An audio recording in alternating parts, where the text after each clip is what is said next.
கைத்தறி நெசவாளர்கள், கைத்தறி நெசவாளர் நிறைந்த பகுதி.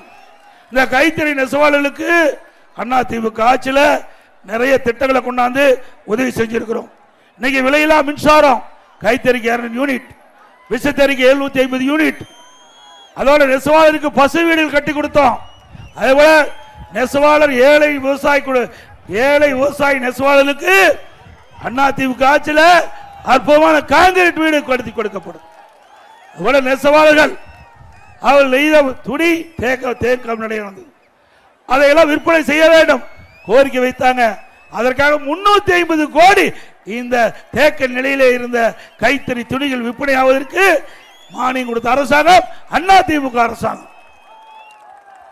அதே போல ஜவுளி மற்றும் கைத்தறி விற்பனை பெருக்க புதிய ஒருங்கிணைந்த ஜவுளி கொள்கை 2019 கொடுத்தோம். கொடிசியா வர்த்தக மையத்தில் ஜவுளி கைத்தறி விற்பனை பிரபலப்படுத்த 2 ஆண்டுக்கு ஒரு முறை 2 கோடி நிதியுடன் பன்னாட்டு ஜவுளி கொள்கை அதிமுக ஆட்சியில் தான் அறிமுகப்படுத்தப்பட்டு இந்த கைத்தறி நெசவாளர்களுக்கு தேவையான உதவிகளை செய்த அரசாங்கம் அதிமுக அரசாங்கம்.